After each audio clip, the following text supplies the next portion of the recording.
Soy el profesor Sordo Javier y esta es mi seña. El tema a discutir en esta lección es cultura sorda. Muchas personas se preguntan de dónde viene o cómo se originó el término cultura. En lecciones previas aprendimos de cuáles eran las características, las discusiones que dieron origen al término, de dónde viene, etc. Antes de hablar de cultura sorda o cultura oyente, voy a hacer una pequeña revisión. Vamos a repasar qué significa el término cultura, originado por Taylor en la lección anterior. El término involucra creencias, ideas, opiniones, costumbres. Todos estos elementos están incorporados en la definición de cultura, de los patrones aprendidos por las personas. Es importante que ustedes lo tengan claro, de dónde se originó el término cultura. Ahora vamos a hablar de dónde viene el término cultura sorda. Hay dos perspectivas. La académica desde la comunidad oyente y otra desde la perspectiva de la comunidad sorda. Hablaremos de las perspectivas de la cultura sorda. ¿De dónde se originan estas perspectivas? Hay una académica que es producto de las investigaciones de las comunidades oyentes que se originaron en Estados Unidos. El primero fue Stocky en 1965, donde refiere por primera vez el término cultura. Usa el término por primera vez cultura sorda. Y habla también de que se refiere a características sociales y culturales. Sin embargo, no hace distinción entre estos términos. Sin embargo, fue el pionero en mencionar la existencia de una cultura sorda. ¿Okay? Seguidamente, tenemos a Schlesinger y Meadow en 1971, quienes plantean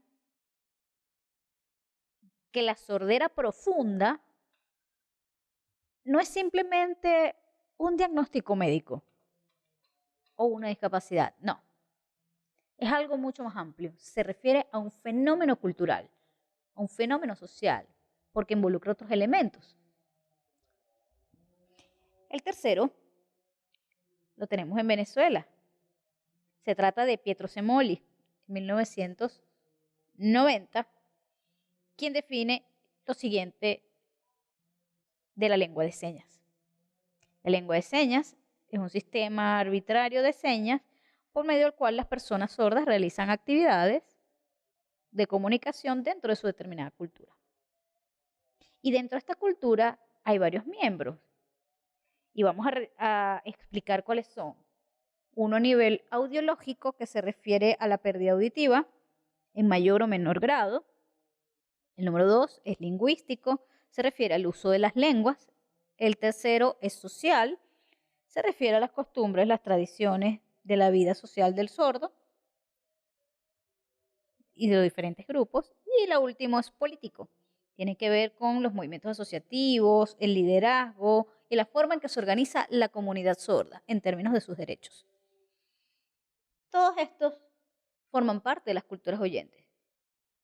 Sin embargo, otro grupo, más adelante, hablamos de Padden y Humphries, en 1988 propusieron lo siguiente, que usamos sordo con S minúscula cuando nos referimos a la condición audiológica y sordo con S mayúscula para referirnos al grupo de personas que comparten una lengua y una cultura.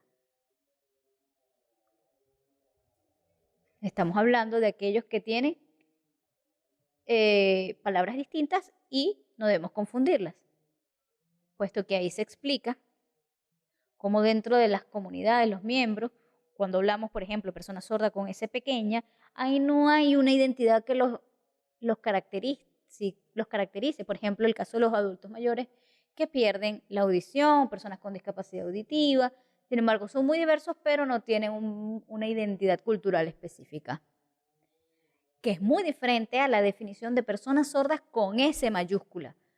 Estamos hablando de tradiciones que se han mantenido por lo largo del tiempo y que las compartimos a nuestros miembros. perspectiva desde la comunidad sorda. Ya explicamos cómo era la perspectiva académica desde el mundo oyente. Ahora vamos a conocerla desde la comunidad sorda. El origen de esta perspectiva del término apareció a través de la lengua de señas británica por influencia británica en 1985. Gracias a su influencia de los británicos, se llegó a Estados Unidos, donde la seña misma,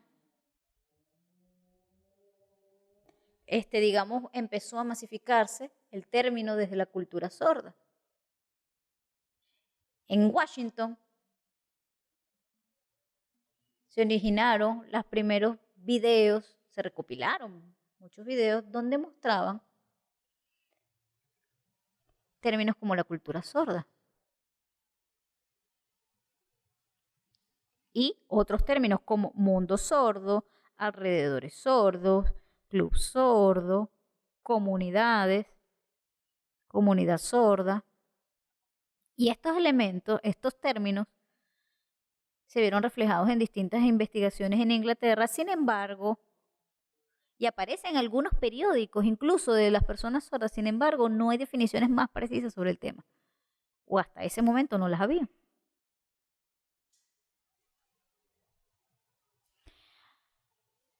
Ahora, a continuación, las definiciones que se originan producto de las lenguas de señas. Por ejemplo, los términos que hablábamos, mundo sordo, multitud sorda, se refiere a los entornos sordos o los alrededores sordos también, a los clubs sordos, conocimiento del mundo sordo.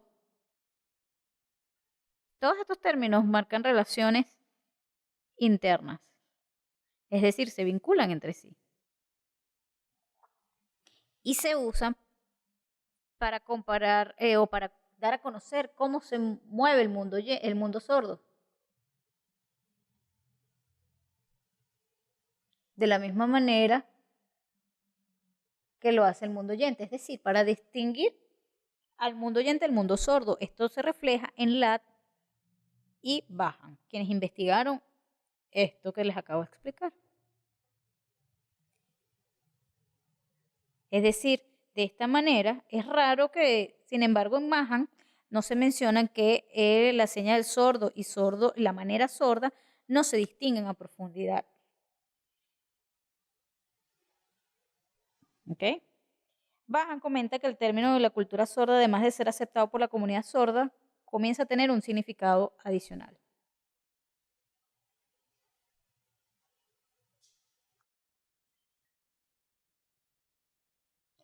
Madden investigó, o dentro de sus investigaciones encontró que hay variaciones dependiendo de la cultura oyente. Por ejemplo, te vas a encontrar gente oyente que te va a decir, oye, tú no tienes cultura sorda. ¿Ok? Esto es un recordatorio de que simplemente este es nuestro mundo en el que tú estás. De ahí la importancia que uno puede estar en el mundo sordo. Esto es importante que lo tengamos claro, que la cultura sorda, pero hay otros aspectos de gran importancia que nosotros manejemos. El primero, étnico. Muchos niños sordos forman parte o nacen o provienen de padres sordos, es decir, de generaciones de personas sordas, y adoptan sus propias costumbres, su lengua, su historia familiar, y esto les genera una identidad característica al igual que otros grupos étnicos. Tienes el caso contrario de otros niños sordos, cuyos padres son oyentes, y con el tiempo, una vez que acceden a la escuela y tienen contacto con otros sordos, ahí se identifican y se genera la identidad sorda. Entonces, decir que no existe cultura sorda en alguno de estos grupos no es cierto. Ambos grupos tienen cultura sorda. Sin embargo, porque comparten un elemento importante que es el hecho de la lengua de señas, el uso de la lengua de señas. Y en este sentido, los grupos étnicos, nos podemos encontrar también que la mayoría, el 90% de las personas sordas se casan entre sí. Es decir, hay muy altos índices de endogamia. Por ejemplo, yo como persona sorda me caso con otra persona sorda, mientras que el porcentaje de matrimonios de sordos con oyentes es menor.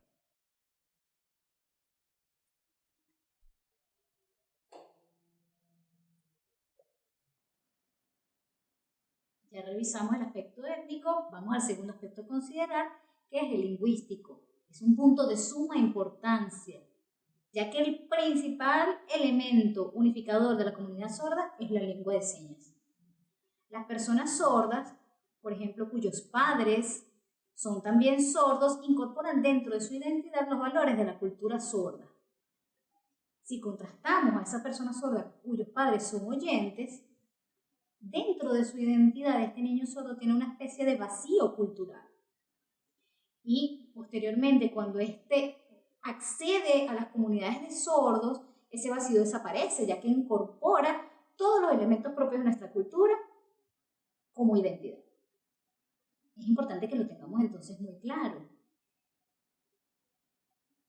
Depende, por ejemplo, de las diferentes culturas. Por ejemplo, si los padres cuando tienen un bebé le hablan de manera oral, pero no tienen idea de la cosmovisión desde el silencio que tiene ese hijo sordo,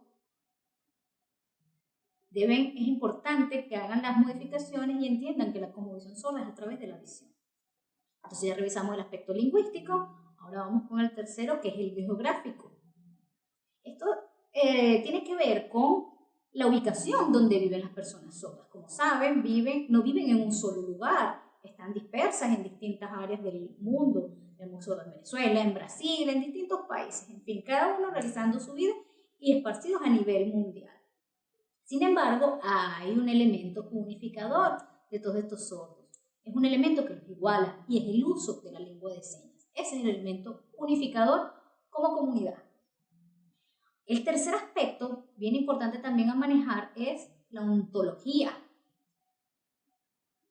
La ontología es una rama de la filosofía que responde al estudio del ser. Un ejemplo de esto, si por ejemplo nosotros a través de la ontología le damos también continuidad a nuestra identidad, a nuestras historias, a nuestras luchas. ¿Esto por qué se debe? ¿O a qué se debe? Tenemos que ir hacia atrás, a nuestra evolución como comunidad sorda, la fundación de nuestros movimientos asociativos, nuestros logros, nuestras luchas. Todo esto está incorporado en nuestra identidad. Toda esa evolución está dentro de nuestra identidad. Les voy a dar un ejemplo, donde tenemos, por ejemplo, un grupo. Pensemos un campo donde se realiza cosechas y tú traes trabajadores de diferentes países que trabajan dentro del mismo espacio. ¿Ok? Pongamos, por ejemplo, 3 comunidades. Comunidades de personas alemanas, personas chinas y otro grupo, puede ser suizos, por dar un ejemplo. Estos 3 grupos tienen hijos, ¿verdad? Se casan, tienen familias, tienen hijos. Y en ese intercambio, ¿verdad? Hay una difusión de la información del idioma nativo de cada uno, de cada grupo. Los hijos incorporan esas características idiomáticas de las lenguas originarias de donde vienen, bien sea chino, alemán, lo que mencioné anteriormente, pero esos niños van a compartir con las otras 2 comunidades, como les hablaba, el alemán comparte con el chino y con el sueco, y esos 3 idiomas se configuran, se entrelazan, comparten entre sí. Esto da origen a un fenómeno llamado pidgin, donde estas 3 lenguas, digamos, confluyen y dan origen al pidgin. Estos niños que les comenté anteriormente van a crecer y van a incorporar otros elementos que van a transformar esta lengua. Esto da origen a otro fenómeno que es el creole. Y a través de ello vamos a ver cómo las lenguas se van desarrollando, se van expandiendo y se van transformando en el tiempo y cada una de las identidades van dando continuidad en el transcurso del tiempo.